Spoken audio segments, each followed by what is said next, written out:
shifoxonada ishlar ekanlar o'zlari shifokor bo'lib mana shu bizning mahsulotga ishonib bemalol ayollarga murojaat qilishingiz mumkin. Maslahat qilamiz. Bola o'zini o'sishida rivojlanishida juda ham katta yordam beradi. Bu narsa o'tgani uchun biz tavsiya qilamiz.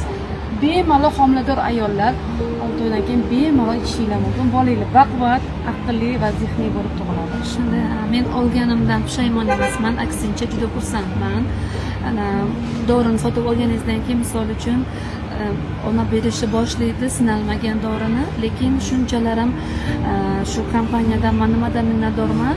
Bular har 2 kun, 3-chi kun mendan telefon qilib so'rashadi, telefon qilib qo'ng'iroq qilishadi, "Opa, bolangiz ahvoli qanday? Bugun o'zgarish kechaga qaraganda bugunga nisbatan qanday?"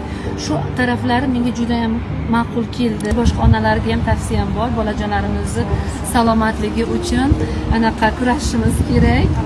Juda yaxshi dori. Dorilarimiz sirop ko'rinishida bo'ladi. Ana u yerda milligramlarini bolalar nimada tushuntirib aytishib turibdi, dozalarni qanday ichirishlarini. Keyin ular bizga video orqali ham "Opa, qanday ichiryapsiz?"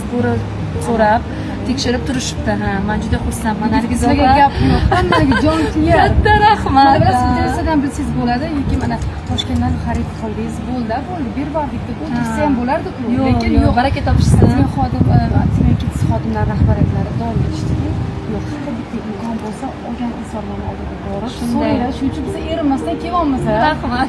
12 viloyatda aylanamiz, xudo xolasa hammadan so'rab yaxshi natijaga erishsak, bundan ham yaxshilarini qilamiz.